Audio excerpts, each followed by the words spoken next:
Welcome to the Darkstream, Voxday, voxday.blogspot.com, and unauthorized.tv.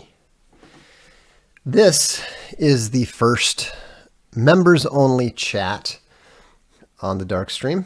Welcome to the new members, Dr. Britton and R. Black.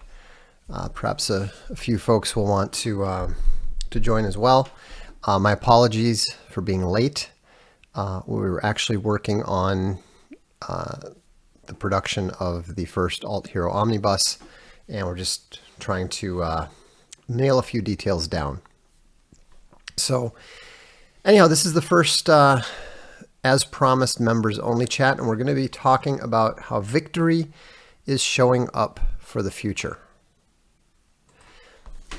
And but just to talk a little bit about last night. Well, now I know why you guys were all in a bit of a tizzy after Owen's stream yesterday. That was pretty intense, pretty unexpected. But you know, I don't have anything to say about it other than Owen and Amy, of course, have my full support as always. You know, I certainly have a few, as you're well aware, family complications myself, so that's always fun. And you know, Tangent is right. It is what it is. I see the mug is popular. This was actually a Christmas present, which was kind of fun. Welcome, Adam Smith. Legionnaire, what part of we're not talking about it? I mean, come on, guys. If I say we're not talking about stuff, don't ask about it. You know, go watch the streams. It's not hard to find. Anyhow, yeah, stranger danger is a good point. What's family without complications? Exactly. So, but not our issues, and we're not discussing it tonight. What we're discussing is victory. What do we mean by victory? Victory is winning. Victory is living life how you want on your own terms. You know, we had an interesting conversation, my wife and I, a long time ago. And we were married, hadn't been married all that long. And we were discussing how we wanted to live. Now, we were fortunate in that we had just signed a big deal with Sega. We already had a lot of success with our first game, with GT Interactive. And we were talking about how we wanted to live. We had a house that we'd bought in the suburbs. We also had bought a condo down in Florida. And we knew a lot of people that were extremely successful. You know, we were living in a very well-off neighborhood on the ocean in Florida. We were, you know, the rest of my family was on the other side of Florida, down in Naples, you know, in a very nice community and so forth. But we decided that we didn't want to spend our lives pursuing stuff. Now, maybe that's easy, you know, when you've been fortunate enough to have a lot of stuff. But easy or not, it's true. You know, it was a lot of fun. It was a lot of fun. Is that because we made the decision to not chase stuff, because we made the decision to focus on spending time together, Um, damn flies. Um, I swear they bugged the Empire. But the funny thing is that because we were comfortable living that way, and Jilly Bear, if you're gonna, there's not really any point in doing a members only chat if you're going to come on here and start rambling about completely unrelated stuff that's not related to the stream. We can just open it up to everybody and let them do that if that's what, it kind of defeats the purpose. So try to stay on topic, please. Anyhow, the point is that chasing stuff, chasing material things, isn't going to make you happy. It's not going to make you a better person.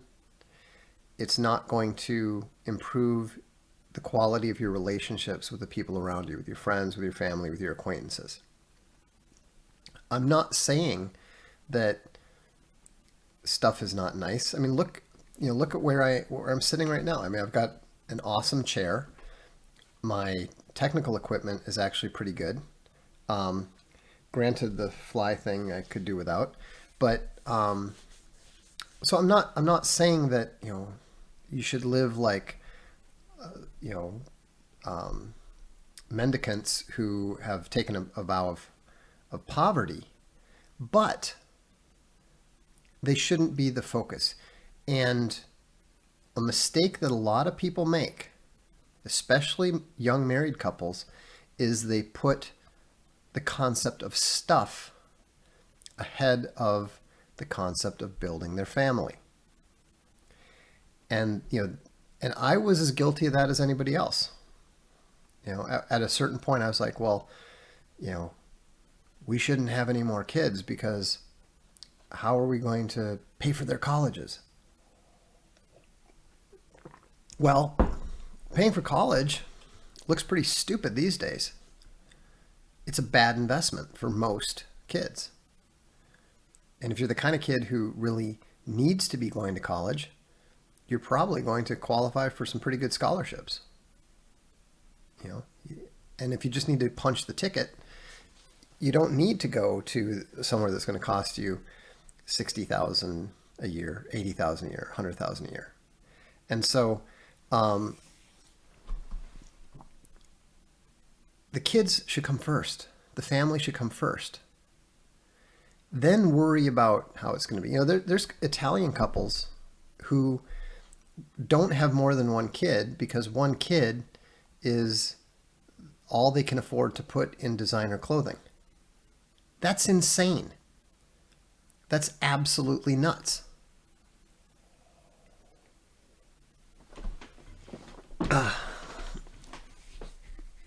And so there's a saying that the future belongs to those who show up for it. And I believe that's absolutely true. The whole reason that evil is focused on corrupting children is that they really can't produce children of their own.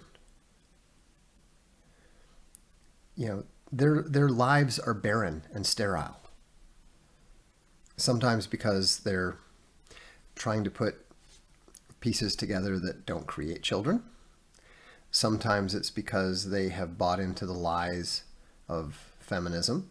Sometimes it's because they've bought into the lies of hedonism, of nihilism.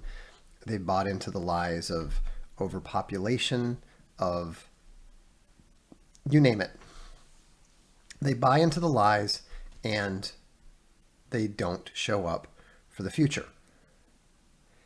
Don't Lie to Me Bear says, we only had 2 because of college costs. What a mistake now.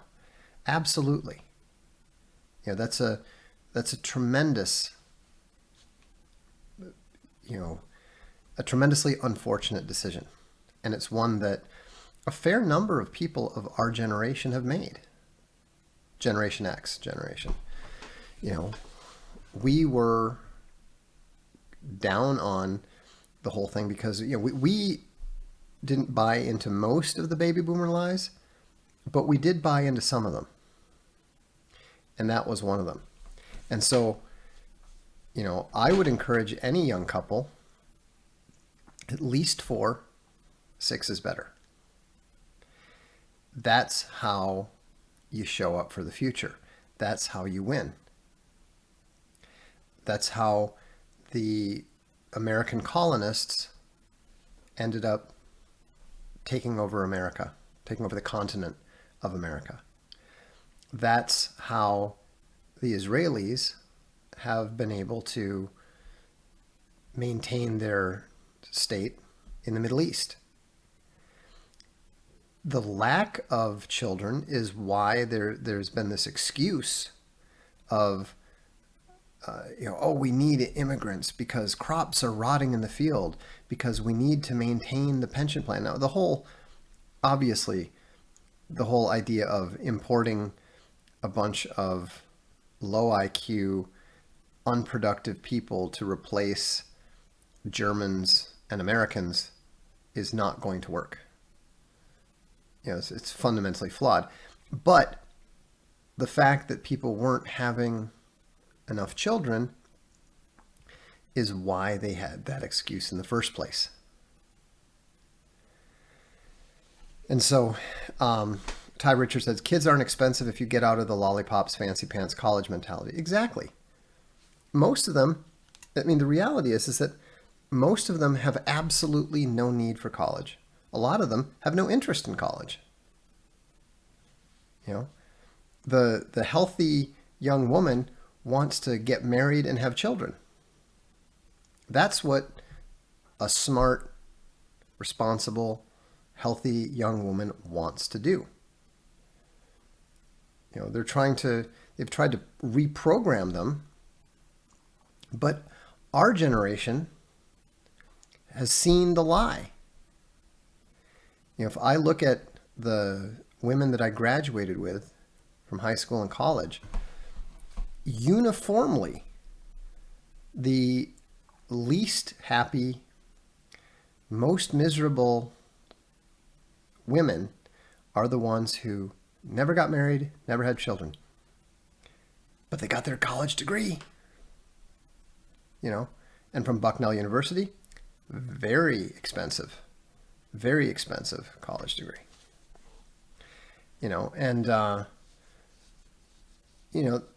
It's just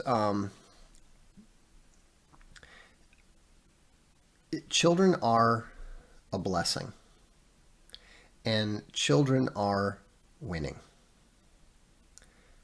literally. And there's not enough people that are telling young people this. That's one of the reasons why I admire what Owen's doing so much, is because he's gotten out there and said, this is what I'm doing. This is what we're working towards. And this is what you should be doing too. And he's correct. He's absolutely correct. Bearerism says it's tough to meet people near DC. Here's the problem, and this is why you need to get out of the cities if you want to get married and have kids, is a lot of the people that you're going to meet are there to have adventures. Nobody moves to New York City because they want to meet someone and settle down and have children. Nobody. I had a fair number of female friends in particular who for one reason or another gravitated to either Paris or New York City. None of them met someone that they could marry. They all met lots of guys. These were, for the most part, very attractive women. No problem meeting men, but it never worked out. And I was talking to one of them once, and she was lamenting how, she was in her early 30s and was beginning to panic a little bit about settling down and so forth. And I said, you've got to get out of the city. Everybody that half the people that you go out with are people who are new to the city, and they all want to have their adventure. People go to the big city to have adventures. They want to meet new people and date lots of different people and have lots of different experiences and so forth. And it just doesn't work out. Now, there are problems as well, especially in rural communities, because the choices tend to be very limited. What do you do if you're a 5'11" woman? There might not be that many. There might not even be that many young men your age or a few years older than you that are even taller than you are. What do you do if you have an IQ of 150? There might not be anybody else in the entire region that is an intellectual peer. So there's challenges, but those challenges can be surmounted. And those challenges are much more easily surmounted than dealing with members of the opposite sex who are living the kid in a candy store lifestyle. Because it's a lot easier to try to meet somebody through using the internet or through using all the various tools of social media and all that sort of thing than it is to convert somebody out of the kid in a candy store. Welcome, Statics. Apparently you joined twice. So welcome twice. Tangent's probably right. A town of 25 to 75,000. That's a lot easier than a town of 2,500 to 5,000. But anyhow, the point is that it should be a goal. It should be a conscious objective. Welcome, Slapweasel. There's and Ty Richards has a good point. He says, I live 1 mile outside of Austin, which of course prides itself on being weird and liberal and all that.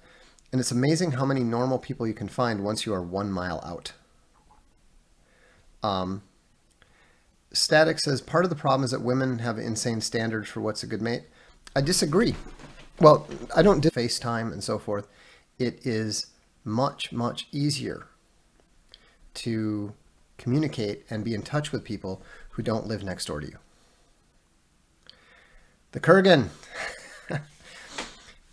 Everybody run. The Kurgan's here. Dating sites are not what I'm talking about here. I'm just talking about the ability to communicate. We have people who have met and gotten married due to the comments section at my blog. Okay? And they lived on different continents. So we know it's possible. Welcome, Dr. Atsume. Yeah, well, the Kurgan's doing his part.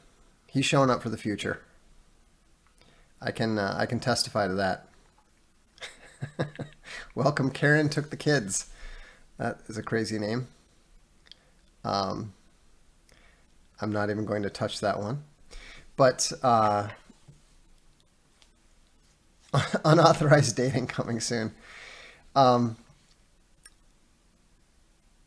If we ever did a dating thing, it wouldn't look like a regular dating site in any way, shape, or form. It would probably be like unauthorized itself. It'd be something that would be curated.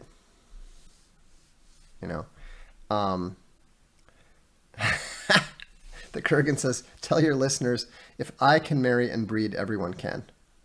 That's true. And he even did it with consent, which, since we're talking about the Kurgan here, I think that's impressive. Hey Vox, been wanting to ask you if you yourself are a green screen. Well, I am an internet superintelligence, so that's a reasonable question. But no, I am in fact not a green screen. Um, the Intellivision games that you can see right up there are real, actual Intellivision games.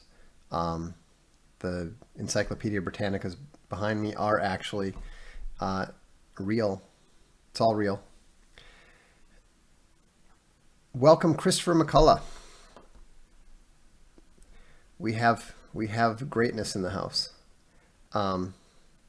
Yes, and I would like to continue to deny again that I am a Cylon. I've been accused several times. It's not true. But the key thing is that when we look at the challenges that we're facing, our nations, our religion, our faith, etc., most of these things revolve around the fact that we haven't been having enough children. We're not getting married soon enough. It's just this is the way we win. Focus on creating, finding and creating a family. Focus on building the family. Focus on passing on the truth to your children. And so when you do that, that is how you strengthen everything around you. And so it is a moral vacancy, but the moral vacancy arises because of the weakness of the family. And I do think that I think Poison Squid is right. The West forgot what life is about. Life isn't about dying with the most toys. Life isn't about spending your grandchildren's retirement or spending your grandchildren's inheritance. Life is about planting acorns for mighty oaks in whose shade you will never sit. You want to leave the next generation better off than you were. That's the goal. That's the objective.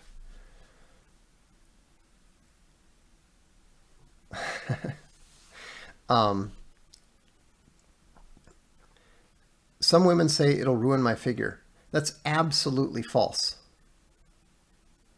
I'm not going to. I mean, I don't know if you've seen. Back when my wife was on Twitter, she occasionally had a picture of herself up there.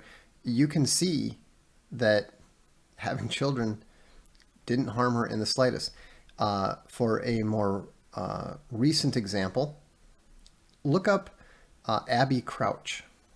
She's the wife of a former England international. Fairly attractive. And she's had 4 kids, and she's got a magnificent physique. Much better than practically any of the women who are saying that they're worried about their figure. I'm not saying that it's not a lot of work for a woman to get back in shape after having a kid and that sort of thing. But one of the things that I noticed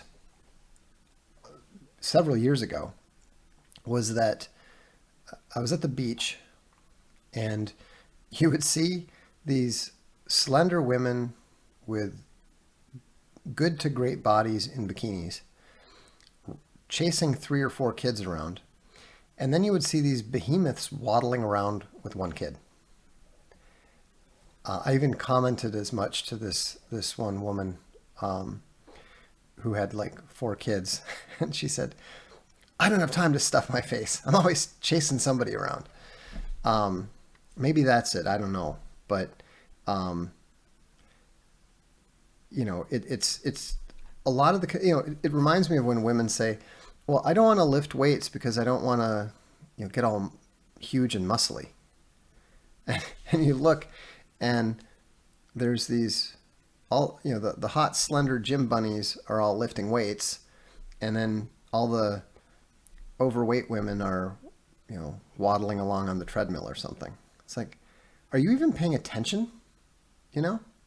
So, got some new members coming in. Want to welcome them. Welcome A Rebel Without a General. Welcome Titus 278. Welcome Matthew Davis. And I hope we didn't miss. Oh, okay, good. Yeah, if you're watching this and you're not a member, just keep in mind that you can join for as little as $2 a month, and you get notifications. And we also have members only chat.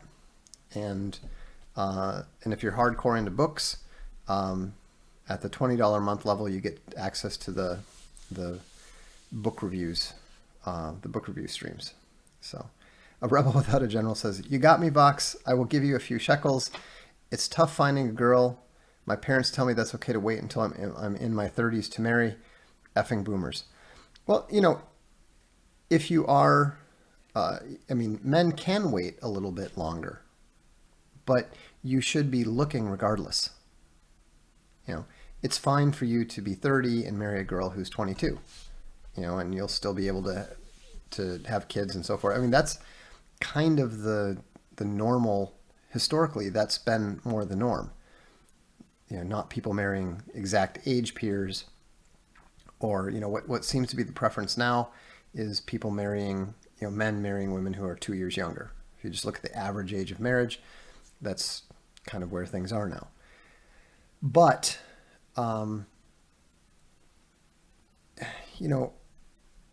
love is a choice and a commitment.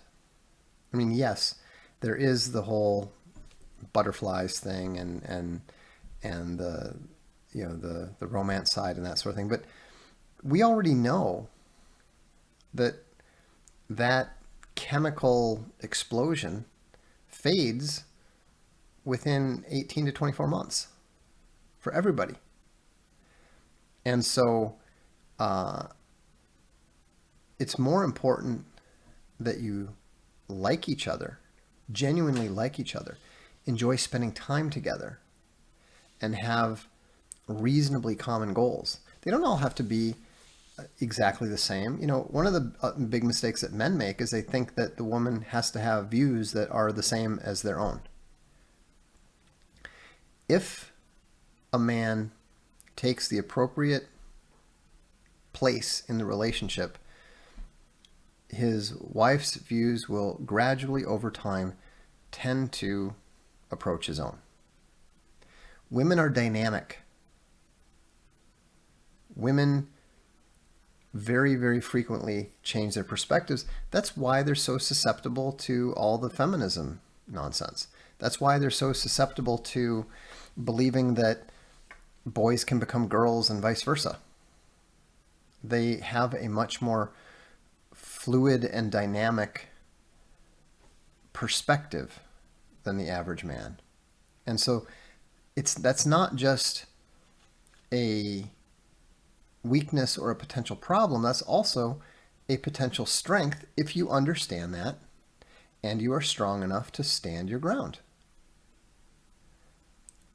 Women want men to be unchanging. They want men to be strong enough to stand their ground. They want men to be the rock in the relationship.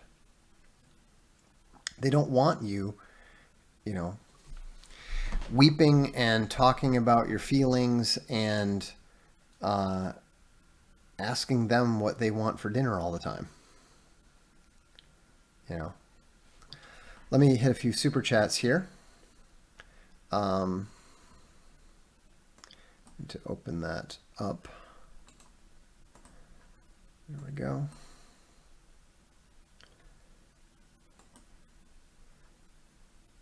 All right.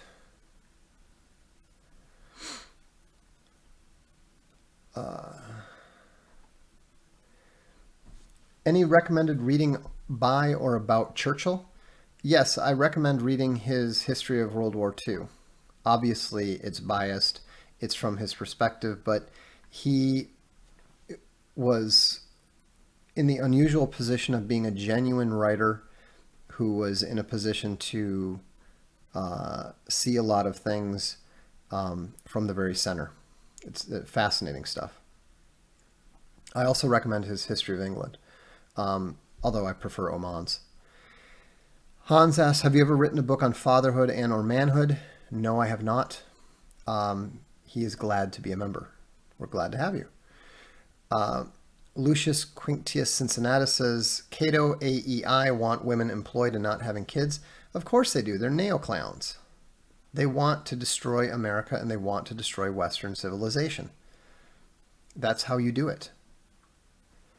Karen Took the Kid says, is there any literature you'd recommend on financial frugality with kids? I've never read any, so no. I mean, I hear that like Rich Dad, Poor Dad is good, but I've never read it. Did you just pass on accrued knowledge from your own life experience? Thank you. I attempt to pass on knowledge from my own life experience. I've made mistakes, but generally I've been conservative enough that things have worked out fairly well.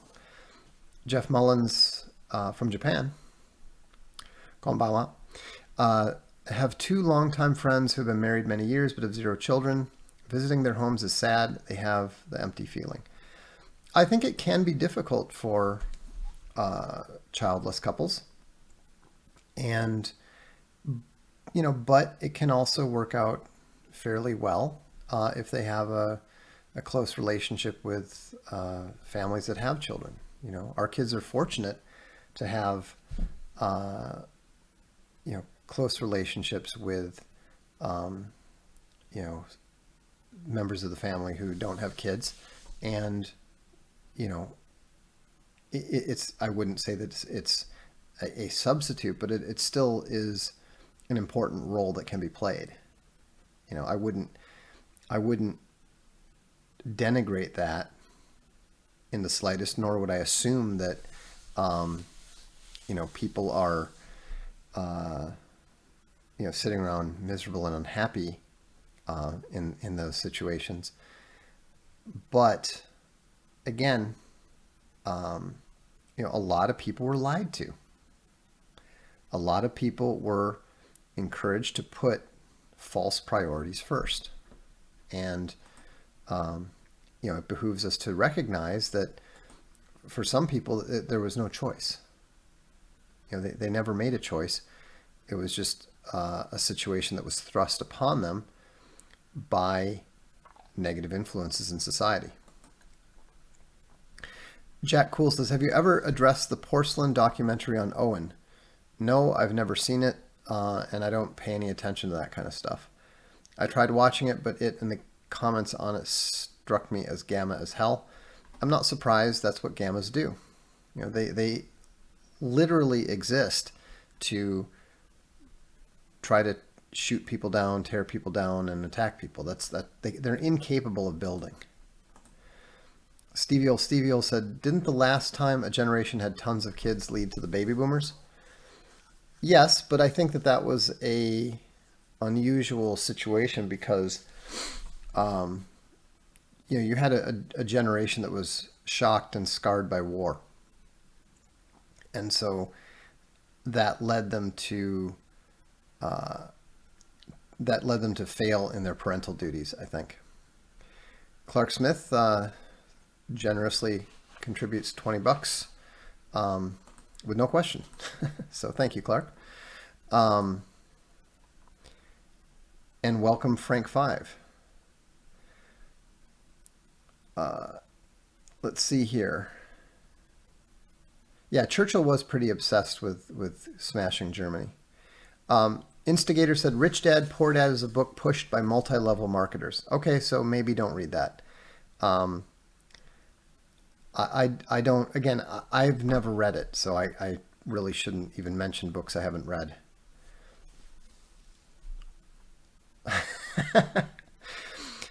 Pedro and Keith that are going a little nuts with the emojis.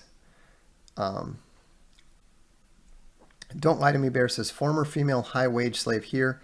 My old bosses still stalk me. I tell them I'm busy with laundry. Good for you. That's you're every you're every feminist's worst nightmare. The Kurgan says, Vox, I've made mistakes. Me, you filthy amateur. What are you even talking about? That's true. He says, trust me, Vox has an awesome family, and that's all I'll say. I do have an awesome family. I'm very fortunate in that regard. I mean, the thing is that there's nothing in your life that will give you the same joy and also the same fear. But nothing in your life will bring you more joy than children. I've had a lot of very positive experiences. I've been on stage at First Avenue and in front of a packed audience going crazy. Same thing at Glam Slam. It's a rush. I have fought opponents in the ring and literally beaten them down at my feet. That's a rush. I scored a goal in the state tournament, and I won numerous championships in track at the high school and college levels. Again, great rush, great stuff. But none of that comes anywhere close to the joy that children bring you. None of it. And I bet you could ask Owen. He's done, specials and shows in front of thousands of people that are, crushed it. Everybody's laughing. People are all thinking he's great and stuff. And I bet as great as that feeling is, and I don't know. I've never done stand-up, and if I did, I have no doubt that it would end in complete disaster. But I have no doubt that whatever the joy of accomplishing that at the highest level, I very much doubt that Owen thinks that it compares in any way to the joy that his kids bring him. And so,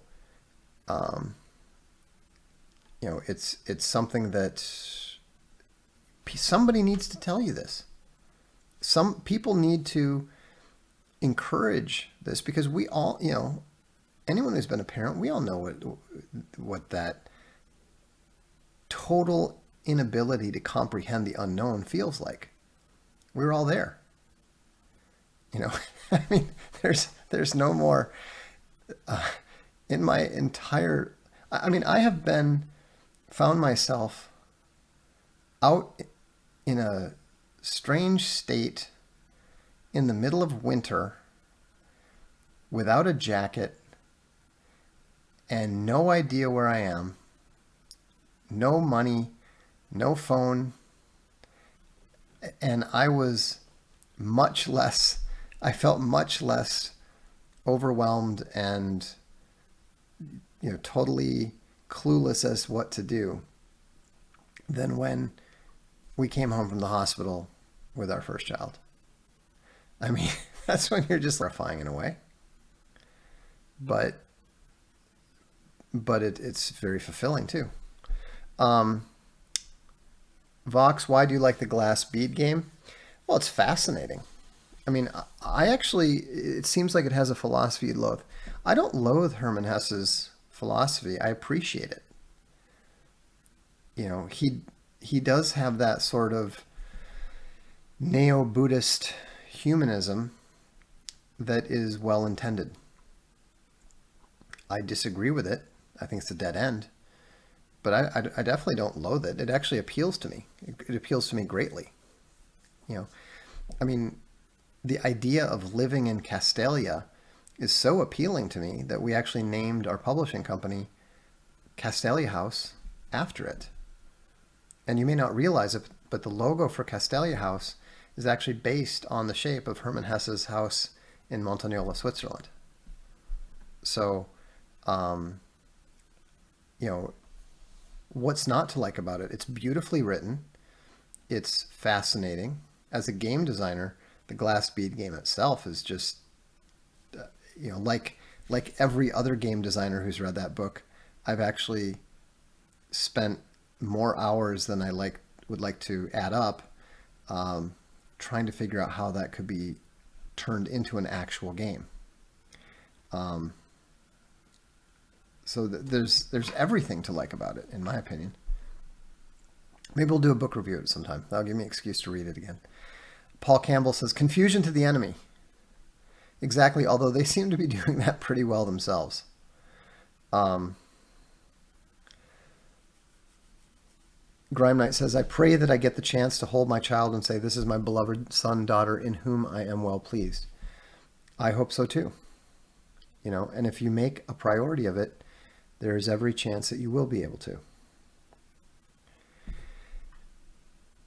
Do you think that raising kids is the best way to see the world with childlike wonder?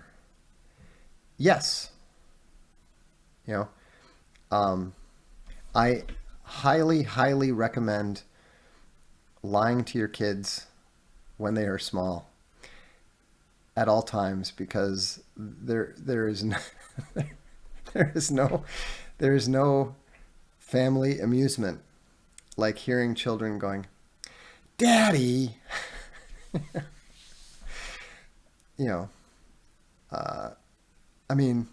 I nearly took it to the point of creating a page on Wikipedia called Desert Penguins. And then it turned out there actually are a kind of penguin called desert penguins, so I didn't have to. Jordan Hahn says, thank you, Vox. I'm less libertarian every show. I've told this story before. Welcome, Greg James Beam. And Luke Hale says, any ETA on reprinting the Collier Junior Classics? We are working very hard on, we've actually redone most of the first volume. We are currently setting up a crowdfund for Owen's special. The next crowdfund after that is going to allow people to purchase the Collier Junior Classics in paperback or hardcover. So it's coming, but give us a little more time.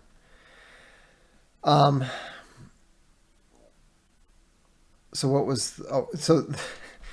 this is how you know someone's a father. I was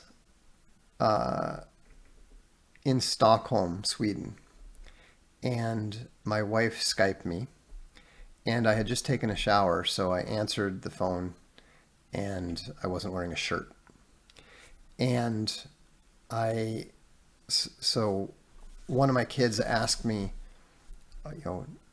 Daddy, how come you don't have any clothes on? And I said, well, we're in Sweden. And they were like, what does that have to do with that? It's like, oh, well, people don't wear clothes in Sweden. And so this went on for several years. And at first they were fully convinced of it. But as time went on,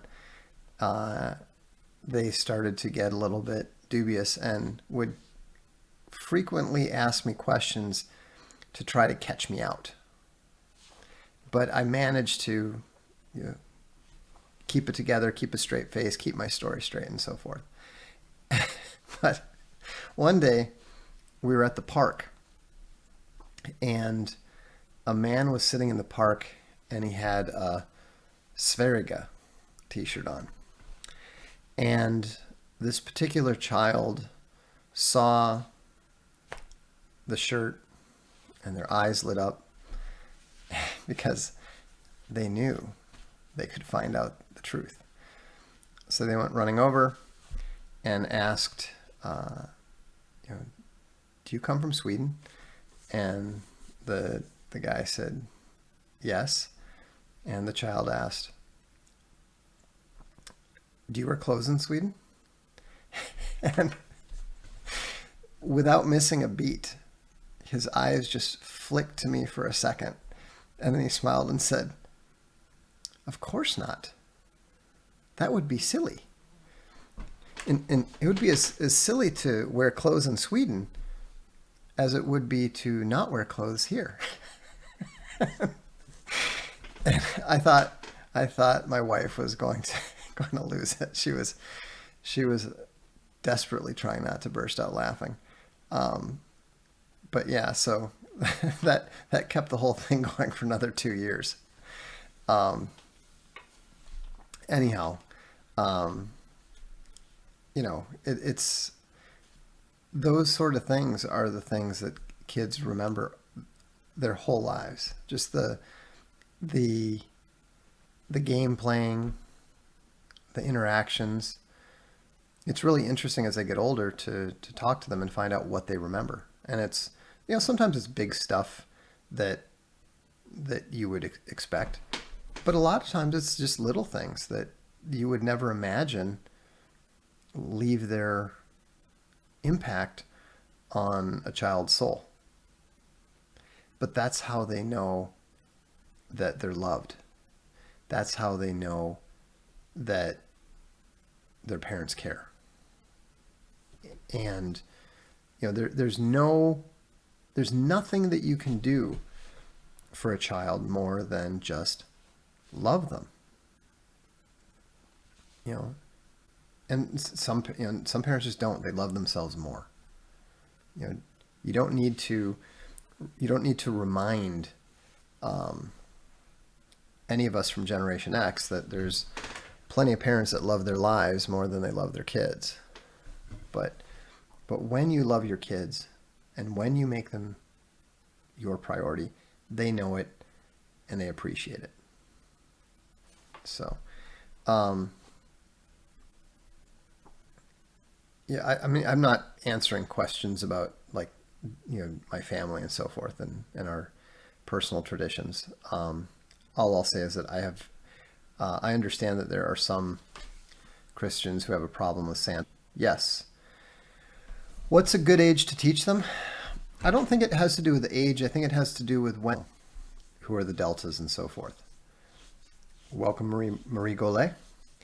Don't Lie to Me Bear says, Gen Xer here. I try to talk to my boomer mom. She prefers to watch Judge Judy and play solitaire on her iPad. Yeah, that sounds pretty boomer.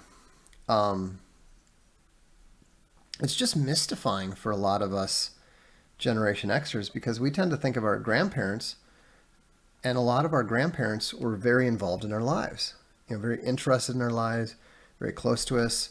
I'm sitting in my grandfather's chair and I spent hours in his office, sometimes talking to him, sometimes just reading his magazines, just to be around him,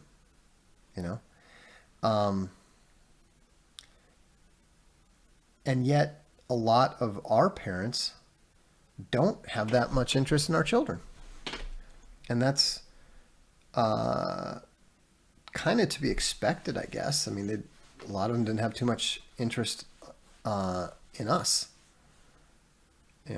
That's why, we were the first latchkey generation and so forth. But again, the future belongs to those who show up for it. We have kids. We raise them with love and with truth and with ridiculous stories. And, that's how you do it. The best way to ask longer questions is when you use the super chats. They give you more space. Do girls even need competition at all? No, they don't. Karen says, she's right. Gammas sit on the bench and tell everyone how ridiculous it is they're not in the starting lineup. Exactly.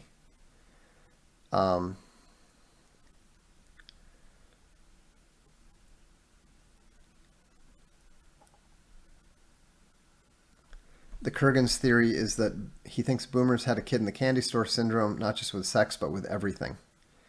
Yeah, pretty much. Do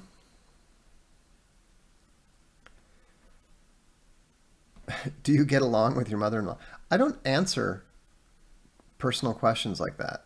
So, um, I wouldn't do that to any family member. I wouldn't answer a question like that about any family member. Um, do you think something along the lines of the Hitler Youth is good for kids? Not advocating war, but a national competitive mindset like that? I mean, I think, well, no, I think that level of propaganda and indoctrination is probably unhealthy. Um, you tend to see it, I think that something like that is something that females have a hierarchy. It seems to be based on tearing down and physical traits as opposed to, you know, for men, that's the thing. If you're going to be the leader, that means that you need to go and start doing what you're doing now. To wait and talk about the things that you're going to do. I mean, that's practically the essence of Gamma. You're not going to be, you're not going to be successful in talking about plans. That they're not going to believe you. So, Instigator says, I've been listening to Jesse Lee Peterson every morning. He cuts right to the heart of our problems, and that most of us don't know how to be men. I think that may be true. I don't know. But certainly life, we're living in very, very easy times right now. It's going to change pretty soon. People are going to learn what it takes to be men pretty soon. But in the meantime, just test them. Throw them into situations where they have to succeed or fail. They'll learn. Zoomer Bear says, my girlfriend was a liberal vegan who spent her teens in New York City, and now she wants kids, goats, and chickens. You have to lead them for sure. Exactly. Ty Richard says, I see females as Sigma wives and Alpha wives and Gamma wives, just relating directly to their husbands. Well, that's relevant, but it's not the hierarchy. Patrick McDonald said, what's the biggest cause for depression in men? I think probably unemployment or lack of employment. I mean, it really comes down to hopelessness. If you have hope, genuine hope, you're not likely to be as afflicted by depression. I mean, I understand the whole chemical imbalance thing. I mean, I suppose that theoretically can just happen for, no reason at all. But I don't think it's an accident that in a post-Christian, post-American. So, all right, well, thanks for tuning in. I can't provide you with direct notifications if you don't send me your email. And remember, it's not just for channel members, it's also for all unauthorized.tv subscribers. So just send me your emails, send me your YouTube name, and I'll put you on the list. And also, speaking of unauthorized TV, Medieval History 101 episode 4 is up, and Professor Rachel Fulton Brown is talking about the history of England, the Venerable Bede. There's a study guide and everything. So if you haven't subscribed to Unauthorized TV yet, I would highly recommend it, because we're expanding the content there constantly. This weekend, we are filming our first original documentary, which is going to be introduced on Unauthorized. And we're also going to be introducing 1 or 2 new shows in the next couple months. So, this members only usually be on Thursdays. I hadn't really thought about that yet, but I'll consider it. I mean, if that's something that you guys want to do, if that's something you prefer, it's certainly an option. I really hadn't thought through it yet. So, but feel free to let me know in the chat here if you want it to be once a week on Thursdays, or whether you just want it to be, just whenever it seems appropriate. I thought that, the reason that I chose to do it today with this topic is because I had a feeling that this was the kind of topic that could lead to a lot of sidetracking and acrimonious comments, from drive-by commenters and so forth. So, 7 days a week. No, we want to make sure that we want to bring people in over time. So, all right. Well, have a good evening. Thanks for tuning in. Welcome again, and thank you to all the new members. And we'll see you the next time. Remember, the future belongs to those who show up for it. So victory is showing up for the future. This is the Darkstream. I'm Vox Day.